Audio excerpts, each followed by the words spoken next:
Brian Burkhart, my man, thank you for joining us. Welcome to the Business of Story, all the way down I-17 from Tucson. Park, it is such a good deal. It's a good day when I look at my calendar and I say, I get to hang with Park Howell. That's pretty cool. You're so nice. We have had a lot of fun together, and you've been so kind to bring me into some of your events to teach storytelling. And I'd love to have you on my show here talking about your approach of I don't think so much as a storyteller practitioner, you do that. You don't sell yourself on storytelling, but you use stories in a remarkable way. I've seen your presentations. I love how you pull from Hollywood and little clips and then make really fantastic analogies to connect with that B2B logic driven mindset that's sitting in the room.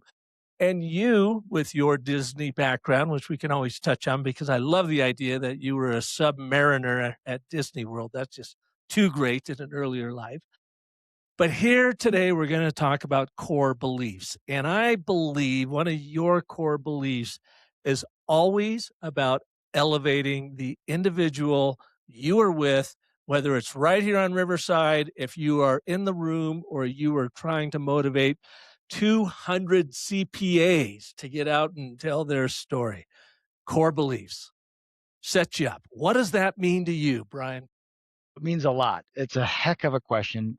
In many ways, it's really, truly my life's work. It's what my book is about. It's the stuff I do every day. And I'm going to go back in a weird way. I'm old and long since married at this point, but there was a time when I was a single guy living in a cool apartment in downtown Chicago, doing all the things. And I had a roommate who was a pal of mine from Disney. We both drove the subs at 20,000 Leagues Under the Sea. And he was a really good, sweet guy. And I remember at some point we were having people over. And it was the kind of thing where he goes into the fridge and he rips off the lid of the plastic store-bought French onion dip. And he rips open the bag of Ruffle potato chips in the bag and he sets those things on the table. We're ready to have people over. And I go, oh, no. We will do nothing of the sort. And he kind of gave me the side eye. I was like, what do you mean? And I go to our cupboard and I grab a little bowl and I put the dip in a nice little bowl and make it clean. And then I grab a bigger bowl and I dump all the chips in a bigger bowl. And I put those on the table and I put a whole bunch of napkins nicely arranged nearby. That's how you do it, is what I said to him. This is how we present ourselves. This is a much more elevated, refined way of eating store-bought French onion dip and potato chips. And I know that seems preposterous, but my core belief of elevating people, it's old. It's been with me literally since I was a little guy. I didn't really realize it then. It took much more time, experience, and wisdom to find those words, but it has been part of my daily practice in a myriad of ways for forever.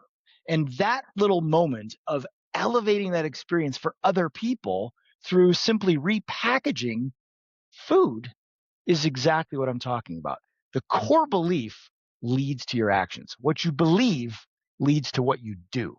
If you believe your body is your temple, it's the one and only body you get, then you're probably not going to have a pack and a half of Marlboros on the daily. You're probably not going to spend 2 hours a week at the Whataburger drive-thru. It's a whole different sort of way of being when you know your core beliefs, because then it immediately elicits the action steps. In our world of both story and clearly working with senior leaders of some of the biggest companies on the planet, it's shocking, Park. Shocking. I'm no longer surprised. I've been at this long enough. But when I say things like, what do you and or your organization, and then by default your people, what do you stand for? I often get no answer, a whole lot of humana, or a tremendous amount of incongruence.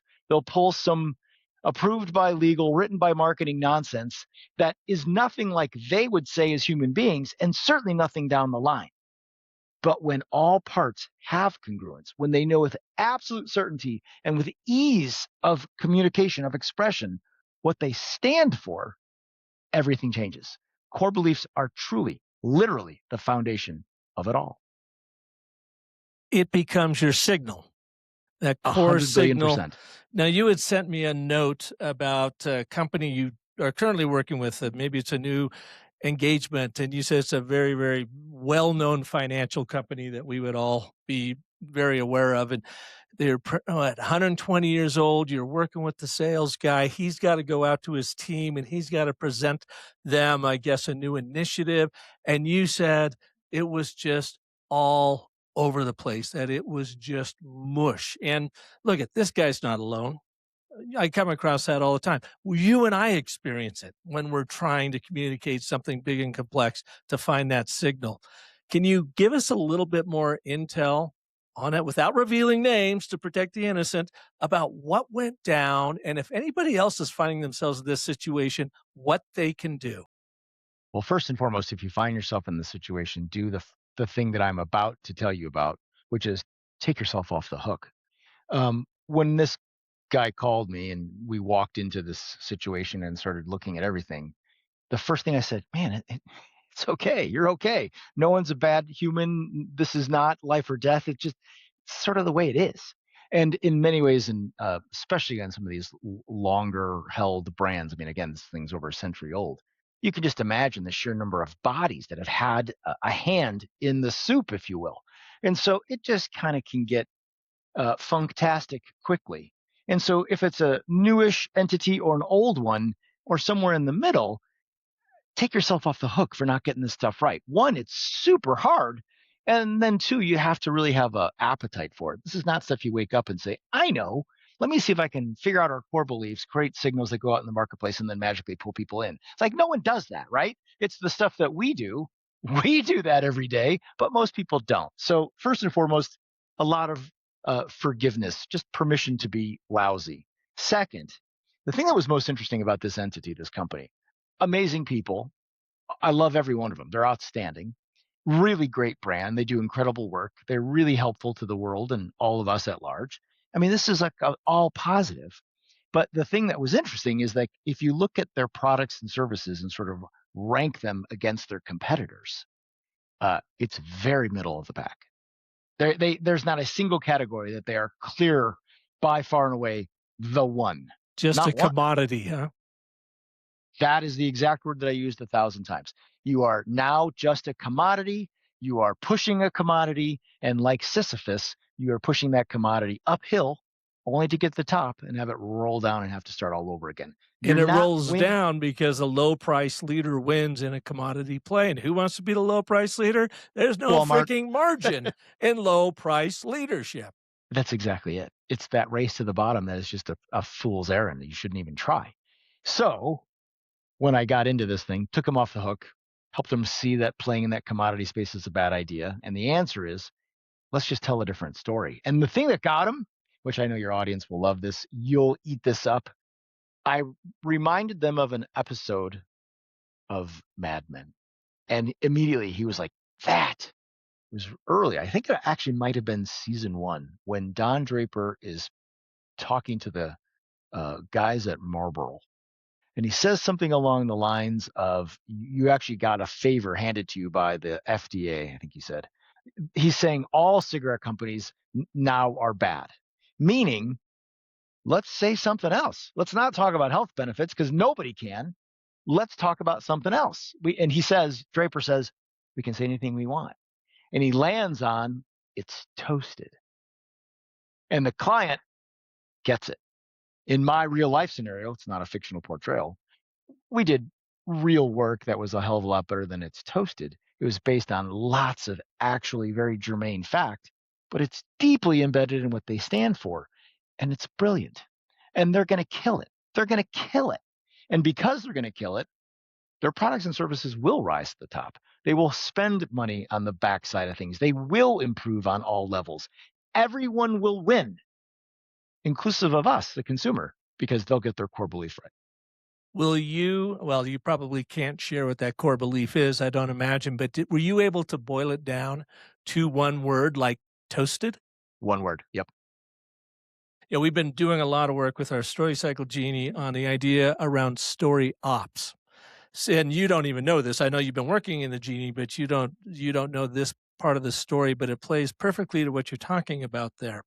And what we realize we really have here is a platform where you go into an enterprise like that, they've got sales ops they've got marketing ops, they've got revenue ops, they got financial ops, they have HR ops, but nobody has story ops to find that singular focus, that singular signal that makes you stand out, and then to make sure that it gets incorporated, embraced, embedded coherently and consistently throughout the entire organization. And so, what you're talking about right there with this financial company is to find that signal, that one word that is both aspirational, something that they've got to reach for. It's not immediately apparent. They have to go get it. And in doing so, it impacts operations, sales, marketing, recruitment, retention, everything across the board. It's almost as if you've done this before, Park. I mean, you sound so, I mean, Well, sincerely, that was spectacular. And it's exactly the thing. I have used the word aspirational for this singular phrase, word, idea with them over and over and over and over again. It's like Oz. It's a place we are going towards. And we'll probably never get there. And that's the point. Um, it's a really interesting thing too, because I've also noticed that, and we haven't even rolled it out. We're still a few weeks away, but it is a very strong galvanizing agent. It is just in this internal work with these small teams. They're more excited and more pulling in the same direction than they have been in a very long time. The value that we have created through this story ops work is almost inconceivable. And I know that whatever the final price tag is, I frankly, if I could have figured out a way to sell them on it, it should be like times 200 because it's worth that much internally, externally, total revenue, you name it. It's everything, truly. in your experience, Brian, and you've worked with folks like this for a long, long time to help them find that core belief and articulate it. And it comes down to one word, and a lot of people dismiss that of being it just can't be easy. It just can't be that simple. That one word can have so much meaning. Why do you think it does? Why do you think this large group of logic, reason driven financial professionals latched on to that one word? Um, I think my response is art. And I'm not naming a person nor a specific medium. I mean, like you could turn around and dial up some artistic keyboard play. We could paint something. We could craft something from clay. I am a potter. Art at its absolute defined core is something that moves us. We feel it. When we experience art, it creates tingles. We can't even necessarily describe it sometimes, but we know it. And that thing, that feeling is what makes us so uniquely human. And unfortunately, for so long and in so many ways, it's been driven out purposefully in our corporate lives. And the minute we put it back in, and the minute we take this thing and we make it artful, we feel it. And I think that's what's so exciting to people is that a simple word, a simple idea, something that really doesn't even need to be fully defined, it just needs to be experienced in an artful way, and they get pretty fired up. So for me, it's that. It's a little bit like going to Florence and looking at the David and just really not having words. It's that. Now that sounds like high and mighty for a business model, a business strategy. But I'm not discounting it because I know what you're saying, I think. Let's take it a little bit deeper. So you do have that art and you have that feeling, but how do you actually get that? Because again, we're playing to that logic driven mind. And the word I'm thinking about is simply clarity. Is it because this one word gives them a clear direction, a clear ambition, something that they can measure their success against? And that's what creates that artful engagement with it? I don't think you're wrong, but maybe a touch incomplete. The clarity piece of it is very, very, very real. But I'm going to go backwards in our conversation just a touch. That word really does become the core belief. And that belief, as I said a few moments ago, tells us what to do. It defines what actions we need to take. I actually think that the clarity notion is spot on, because before we have that clear core belief, it's murky what our action steps should be. We don't really know what the right thing to do is. But once we nail that, in this case, single word, this concept is so clearly codified. I now know with absolute precision, with fact, what I do next. And that is the part I think that gives people so much uh, excitement and momentum, and even, goodwill. They're going to keep going for a while, even if it's not easy, just because they understand now that's the path. I've talked about it lots. I've used it in presentations. One of my more favorite images is one we all know. It's George Washington leading the troops over the Delaware River back in the day, 1700s, right? Um, it's just one of those super clear images. We can all see it, where all those guys in the boats are like, oh, yeah, George says we're going there. Well, that's where we're going. We know exactly where we're headed. That is clarity. How do you arrive at that word? That is the work, right? Um, that's a great question. I would say there's a couple of parts to the process, at least for me. No surprise, like you, or I'm sure the people that listen to this podcast, lots of due diligence. I get in there on both my individual client, but certainly that industry. Um, Look for a lot of patterns. You see the same kind of words, ideas, concepts, especially in those commoditized businesses. And then you start asking people some questions, get them a little uncomfortable, and they start revealing things that they don't think has tremendous value, but it often has. I mean, it's like pots of gold at the end of the rainbow, and they don't even know it. In this particular instance, I kind of had an idea going in. My client came to me, the top big boss, and he basically said, I want to create this feeling. This is the thing. And so I had an idea of how we could get there. And then the more I started speaking to the folks that were actually like boots on the ground, it's like, okay, yeah, this is going to work. And the thing that's interesting is that a lot of it is trial, error, wash, rinse, repeat. But in this particular case, one thing that went super far was your genie. I had crafted a bunch of stuff, had some ideas, and in some ways, I think maybe to just sort of get some additional concepts or even validation with your help, put it in the genie, and I was truly blown away. I mean, blown away.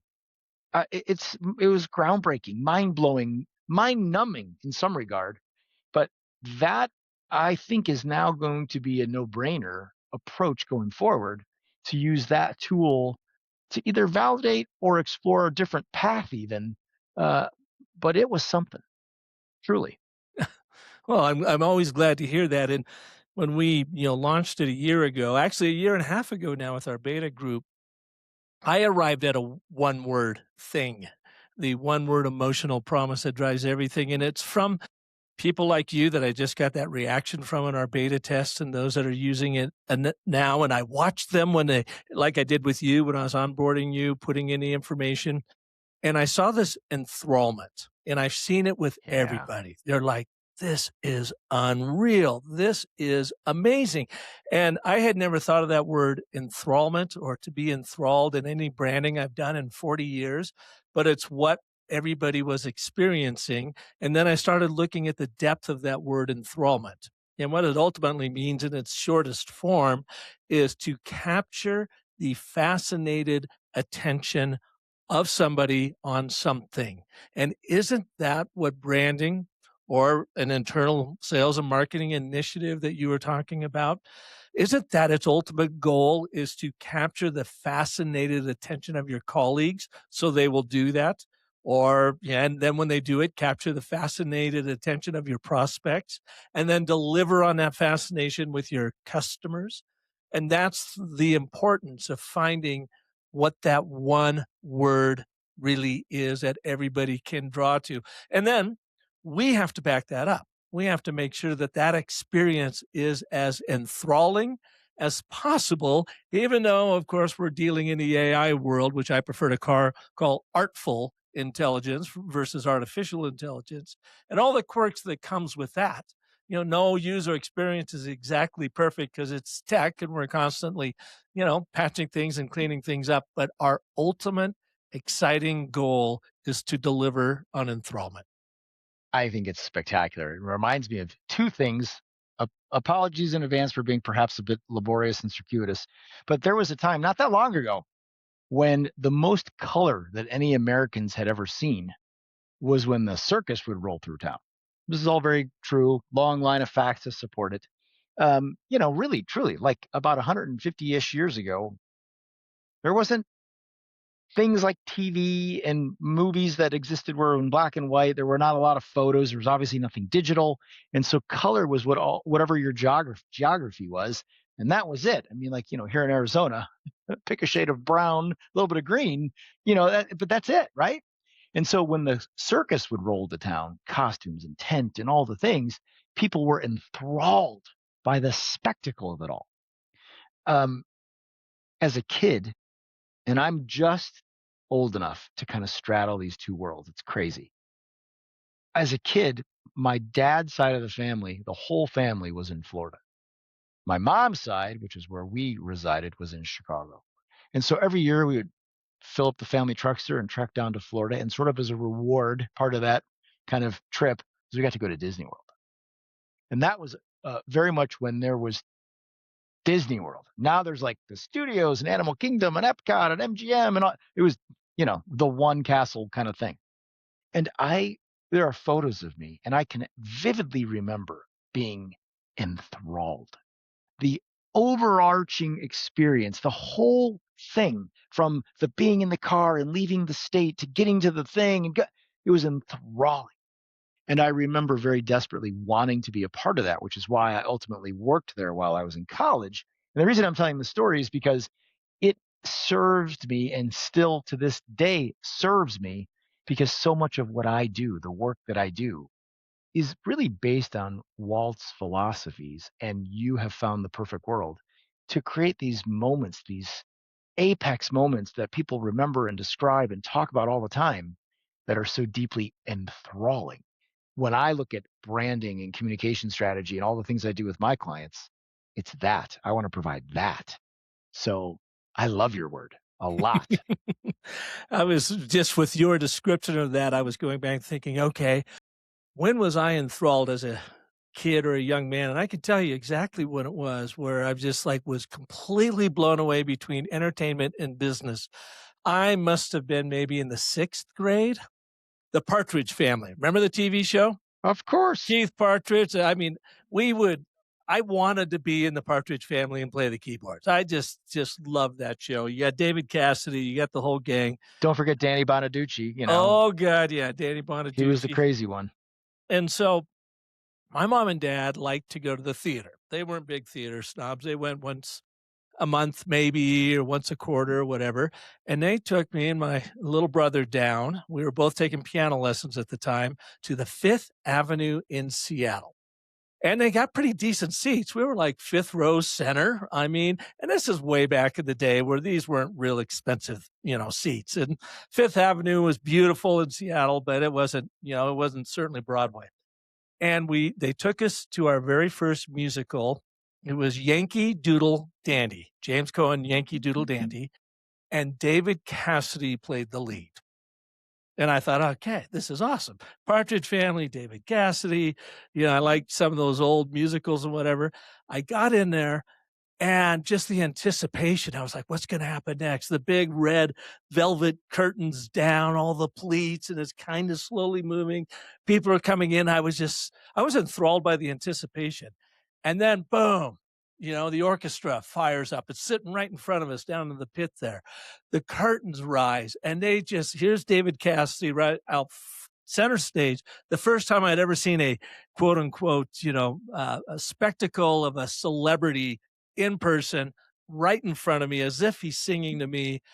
And I sat there, Brian, for the entire 2.5 hours, utterly enthralled by what went down. And I told myself, I don't want to be David Cassidy. I don't even want to be the performer, the singer. I don't even want to be the piano player. I want to be the guy that produces this kind of spectacle for people. And so I did. I went on the Performing Arts Committee at WSU, and I got to produce a lot of the big bands. The Beach Boys came through, Rodney Dangerfield for Dad's Weekend, the Moody Blues. It goes on and on and on. and I loved it, but then I decided, okay, I probably am not gonna be a show producer, but I brought that enthrallment to everything I've done in advertising, marketing, music production, and that kind of thing, and it always goes back to that one moment that really kicks you in the ass and goes, "This is so cool, I wanna do it for the rest of my life." I love everything about that more than I could perhaps express into words, and I'm going to take us in a little bit tangential direction. You have probably been, but we are just mere weeks away, a couple weeks from now. My wife and I will be heading to Laguna Beach, lovely little speck of artful awesomeness in Southern California, to once again go enjoy the pageant of the Masters. Are you familiar? No, not. So, for all of your listeners, and obviously for you and Michelle, I cannot recommend this enough. And I'm going to actually have a point, I promise. But the pageant of the Masters has been uh, over roughly a century. I want to say this is year 99. They've had two interruptions. One was 1 year during World War II, and then a COVID year. But this thing is the most hard to describe spectacle that fully enthralls me so much that we go back every single year. It's an outside stadium. There is no roof. You see stars. It starts at 8:30 p.m. So a fairly late start, but they need the dark. It's roughly 2.5 hours. It has a live narrator, a person who reads the script, a live orchestra, lots of live performers who are off in the wings in various sort of side stages. And then the vast majority of action happens right in front of you, where they take art, as in like art you hang on your wall art or sculpture or whatever it is, and they bring the tableau to life. Where people are in the art are real people on stage. It's way bigger than average art size. It's bigger than normal. But Mhm. every year they end with The Last Supper by Da Vinci. Um, that's the finale. And it's 2 hours of these weird, sort of even scripted transitional elements as they showcase pieces of art. And I always talk about it, and I always encourage people to go. And it's one of those kind of things, maybe a little different than seeing Sean Cassidy and the whole show. This thing is like serene and quiet. And when it's over, there's like a hush. And then you start to think about it and you go, oh my goodness, I was enthralled for 2.5 hours. The reason I think it's so important is because not everything is the Super Bowl halftime show. Not everything is the Sphere in Las Vegas. And especially when it comes to our and the people who are listening, our work in the corporate world, it's often more hush. It's a unique ability to turn that whole idea of enthralled on its head.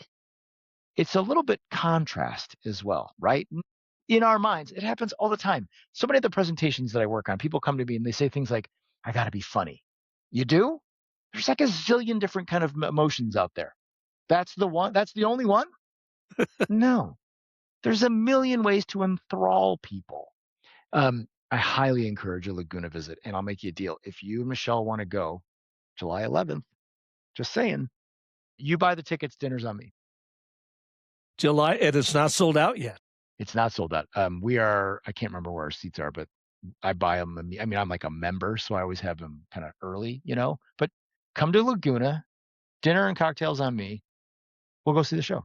Well, our anniversary is 7 days after that. Maybe it'd be a good surprise anniversary gift. It is Saying. number 39 for us, so we're getting up there. Well, congratulations. That would be fun. That would It's be been fun. the best 4 years of Michelle's life. Decades, my friend, decades. So I love this idea, okay, about enthrallment. And people are probably sitting here going, all right, dudes, well, you're talking about big shows. You're talking about Disneyland. You're talking about the pageant of the Masters. How can I bring a little of that to my presentation, to owning the room on Monday when I've got to roll out a new initiative to my team and I've only got 15 minutes? Yes. Well, now you're talking my language there, buddy. That's quite a setup. That's what I figured. This is like my day, right? Every day. Every day. It's how do I help someone tell their story in a more engaging, effective way? The stuff that you're talking about, the work that I do, this notion of I've got a 15-minute presentation, what do I do? Uh, the answer is old, as in Socrates, Plato, Aristotle, Seneca, old. You got to go back a number of centuries. The good news is people are still people. We have not changed. Our biology is identical to what it has always been. Uh, Technology's changed for sure, but our brain, the way it's all wired, unchanged. The power of rhetoric, persuasion, influence, that's exactly where all of this comes together. I have built a 10-step framework based on those ancient Stoics that very much works for today. You follow the 10 steps and you will be successful. I don't care if you're doing a best man speech, a TED talk, writing a book or a blog, doing an industry keynote in front of your peers, or an internal 15-minute message to go get the troops fired up. If you follow the steps, you will be effective. Step number 1 is to set the foundation, tease the problem. Step number 2, tell them your core belief. So there it is, right? And those 2 steps, 1 and 2, tease the problem, core belief, by far and away the most important, by far in a way the hardest. The framework is simple, but it is not easy. It takes a certain measure of both mastery and creativity to nail those 2. But once you get it, it is absolutely gold.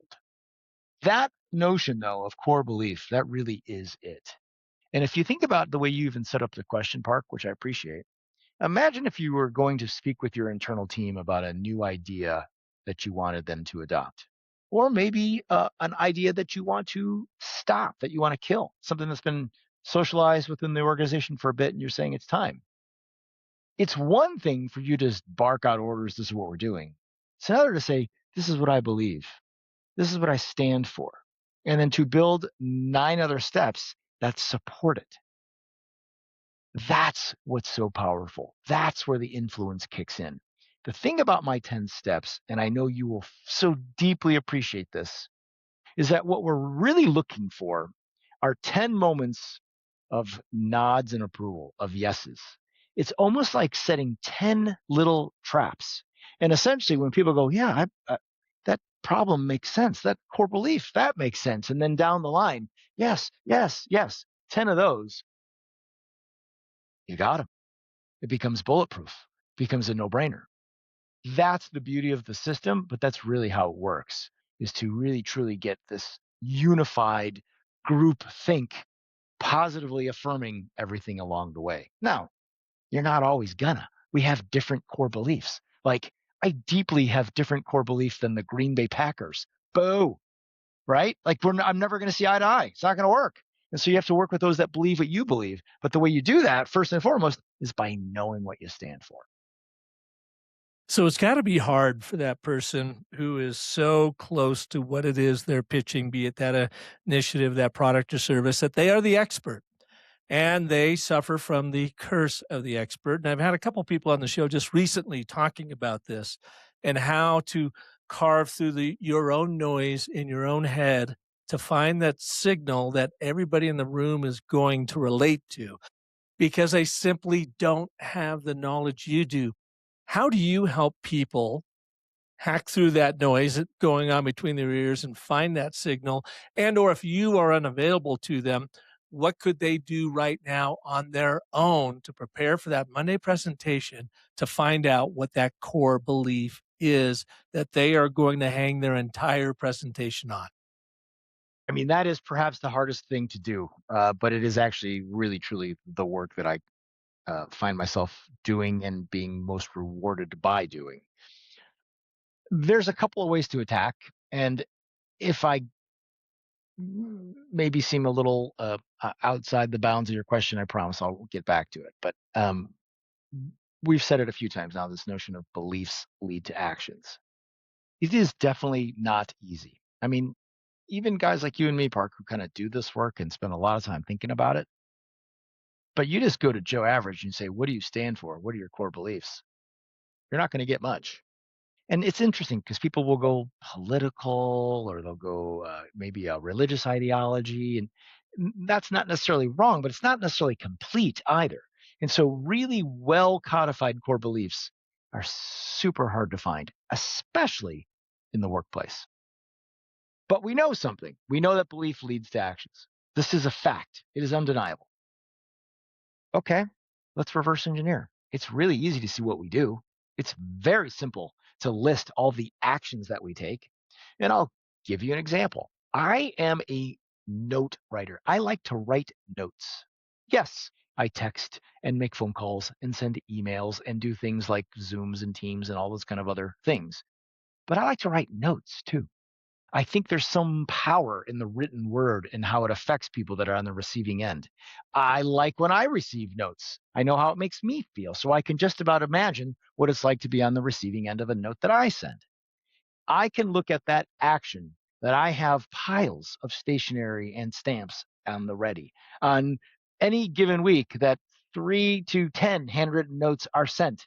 These are actions that I repeatedly, regularly do, which can help me deduce, oh, I have a core belief of making people feel special through handwritten correspondence.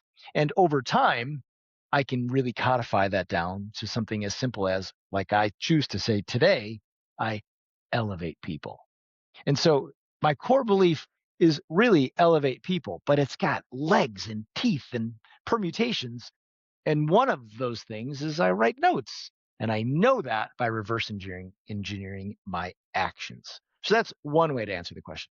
The other, it's a little bit different. It's a little bit more philosophical. I say this, I do this, I have so many examples of it, but the one that really strikes me the most is when I do a couple different kind of keynote presentations. They they always talk about core beliefs in two different kind of ways. But it's interesting because I very, very, very regularly will see people in the audience. Like I literally see them. There could be hundreds of people and I will see the one or two people and they kind of get misty. And I see them, whether it's at a lunch break or a break afterwards, they will sheepishly find their way to me. And they'll get there. But it's along the lines of, I need a new job.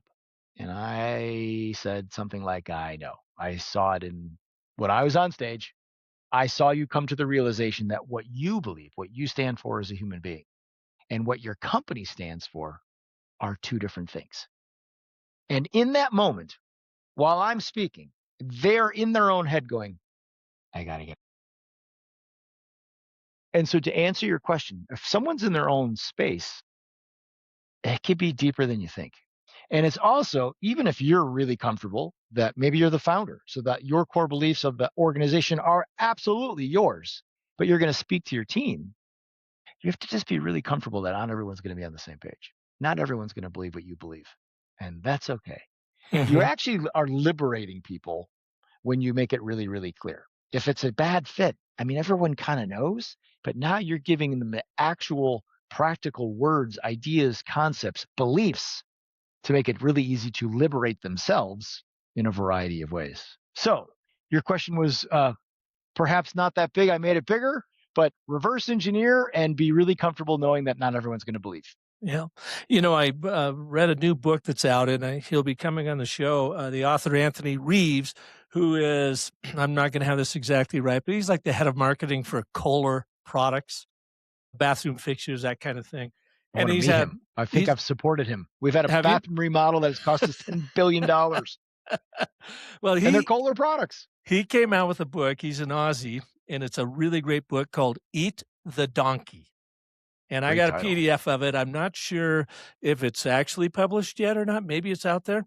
But he does a really good job and an interesting approach to finding these beliefs and principles that you can actually then measure. And it's something I had never thought about. 40 years, I go, God, this makes total sense. So your belief is to elevate people. And as long as I've known you, that is on brand. You are just a fun guy to be around. I've gotten your handwritten notes. I've seen you in action, and you definitely elevate people in lots of different ways. You've had chip dip out of a bowl. I have, and it was delicious, I might add. So I'm assuming you're going to elevate us by buying us tickets to that show, the Pageant of the Masters for our anniversary, since I've rolled that out, and I know how you'll anticipate. No, I'm just kidding you there. You know what? I'll do it right here, right live, recorded for posterity's sake. you guys book the trip. You get to Laguna on July 11th by 8:30 p.m. and I will absolutely treat you to that show. If you get there earlier, we're having sushi at 5:30, I want to say. So dinner and show on me. Just get your butt to That's Laguna. It's so that nice simple. of you. I didn't really mean for that to happen, but I appreciate that because you just elevated me there. Anyways, back to Eat the Donkey, and thank you for that offer. I am serious, by the way. He was talking about, okay, the belief, and I put our story cycle genie to the test on this. And my belief, as I mentioned, is enthrallment. And he says, okay, so like you and the handwritten notes is one simple but difficult gesture because that costs you time and energy to send that. He says, what are the principles that support that belief that actually cost you something? They can't be free. You can't actually benefit from them. You actually have to have time, energy, resources, money costs associated with that, which I thought was a really interesting way to think about it. So let me just unpack enthrallment. So the cost of the principles that support enthrallment to us is number one, we will not work with the frigid and the rigid, meaning somebody shows up. I want to try your genie, but I don't believe in AI, and we've always done it this way, and blah, blah, blah. Well, they're frigid. So we're like, okay, this is not for you. That just cost me a deal. Or they like, hey, dude, I want to use your genie. I think I've already got all this stuff figured out. It's really about this, and it's about me, and it's about that. Well, they are rigid and frigid. No. Thank you, no. We see you later. That costs us a prospect because we know that they are not going to be open to a new, more innovative, faster way of doing things. Yes. Number two, 100% money back guarantee. If you are not absolutely enthralled in that first month, we will give you your first month's subscription money back, a refund. You keep everything you created. So that costs us. Number three, story sovereignty. Everything you build inside the genie is yours. We never hold anything back. You don't have to keep paying your subscription to access what you've built. It is yours. That costs us. And then number four, we are more expensive than ChatGPT. Our starting package is $200 versus $20 for you trying to build it yourself in ChatGPT and have all of those hidden time tax in trying to build something that we spent 2 years that's already created. And that $200 subscription will compound and make you more money than you can ever possibly imagine. But it costs us something. When people say, why would I pay you $200? When I can try to do it myself on ChatGPT. And our point is you can't do it yourself. You don't have the story cycle system. You don't have our IP. You don't have our Brightsea platform, but it costs us something. That all leads up to this idea of enthrallment. How can we enthrall every user who is not rigid or frigid to be there so that they'll never ask for their subscription back because they're completely blown away by what they're getting. And they know that everything they create is always theirs and nobody else's. Struck by something. I haven't thought about this in a long time. I used to use this in presentations. I might do it again. So a million years ago, when I was in my 20s, I really kind of started my career mostly as a media producer. I was working on large events, and they would send me out to go basically gather stories via a film crew. And I was the behind the scenes producer director. And I got to go all over the world and do all kinds of really cool things. It was really great, really, really great gig for a bunch of years. But I mean, I'm talking so long ago that everything was shot and edited on tape. That wasn't film, it was magnetic tape. Beta tape. Beta, yeah. Yeah. And yes, and we would order cases of the stuff at the time. And it was very much a commodity. It was made by just a couple of different manufacturers. And more or less, you got 30, 60, or 60, 30, 60, or 90-minute tapes, basically the same. And so price would have been an easy thing to try to be the decision maker. Well, there was one provider, pretty interesting. They would take the box from the manufacturer, open it up, score it with a knife, and drop in a fun pack size of M&Ms like you would give at Halloween, seal it back up, and then ship it to their clients. I mean, what's a pack M&M cost? Even today, like 99 cents, buck, whatever. But back then, I mean, it's preposterous, right? Like we could have gone to the grocery store and gotten cases of M&Ms, but no. We ordered this tape from this one distributor, even if it was more expensive, because we knew that when the UPS man dropped off that box, there was going to be M&Ms. And when the UPS guy was coming, because everyone knew when we were ordering tape, it was like a race to meet him outside because it was sort of like first come, first serve. You got the M&Ms. Same tape. But we were enthralled with that distributor because of those silly little M&Ms. It doesn't take much, but it costs them just a little extra, 99 cents and 30 seconds of time to add those M&Ms in the box. You're exactly right. Cool. So, Brian, let's wrap up. Do we have to? I'm having fun. I know. We should just get our own show together and just roll out the Brian and Park show or something, because you are fun to talk with. I think we would be really good at that. The B&P, if you will. B&P. I think we should. That's not very enthralling. We should do it naked. Like give the public what they want. A couple of good-looking guys. Oh boy. No. Yeah. Oh, that would not be enthralling. I'm at the age now. I'm jailing. Sure it would be awful. I'm at the age now. I'm sure you're similar. Where like I don't want to see me. Like I look. It's just like no. Everything looks wrong. It's all off. I don't like it so much. This getting old thing. Yeah. Well, as we were talking about earlier, I'm at that age too. A little bit older than you. That when our people get together, we have what we call an organ recital, because everybody has something going sideways on in their body and they feel compelled to share that organ problem with you. And it's an organ recital, but I digress. Where I was really going with this, we don't have time to go through your whole 10 steps. Yeah. Love the fact that tease the problem, find that core belief. And I really loved your idea about find 10 moments in there that, like, would you call them a surprise trap? Nods, approvals, get them to, yeah. God, I'd never thought about that way. It's all totally 10 steps, each one. Yep. Where can people learn about those? That's a good question. I'm knee deep in the book, which is not yet out. I think the easiest thing is really sincerely, and I mean this, is just contact me. I put lots of stuff up on LinkedIn, and I certainly have some things on my website, but none of that is really truly complete. It is truly the work that I do. It's the consulting practice that I offer my clients. And so I don't really have it out there for one to easily access.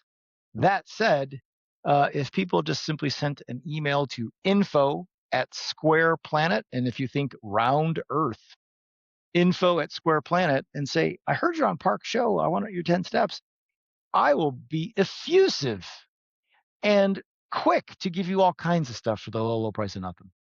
And even for that low price of nothing, I believe you said you would also give them maybe a 45-minute consult. I would gladly do that. For sure. I really would. I don't want to put you on the spot, since I already did for buying his tickets to that show in Laguna, but I thought you said maybe you would spend a little time on the phone with them. Need be. 100%. I actually really like doing that. We'll set up, I'll send you my Calendly link, and we'll pick a time, and we'll do a Zoom, and I'll share some stuff, and we'll walk through whatever it is that you've got. And I can make you one real guarantee. If you spend 45 minutes with me to talk about your presentation, your website, your story, your book, whatever it is, I promise you, you will be leaps and bounds further at codifying your core beliefs than if you spent a year on your own. Yeah, it's a ridiculously good offer, folks. Brian works with TEDx stars, with businesses. I've known the guy. I can't recommend him highly enough. I would jump all over that and just send him a note over to info@squareplanet.com. Correcto. Dude, thank you so much for being here. Are you kidding? Thank you, man. Say hello to Shauna for us.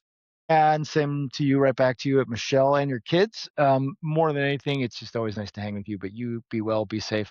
And for those listening, friends, you're fools if you don't run to the genie. This thing is, oh my goodness, it's real. Thank you for that, man. Look forward to seeing you soon. If not in Laguna, maybe I will be over there in Laguna. You don't have to buy. You absolutely don't have to buy. It would be my pleasure. But it sounds like a great surprise. Don't deny me the pleasure of buying you tickets to the pageant of the Masters.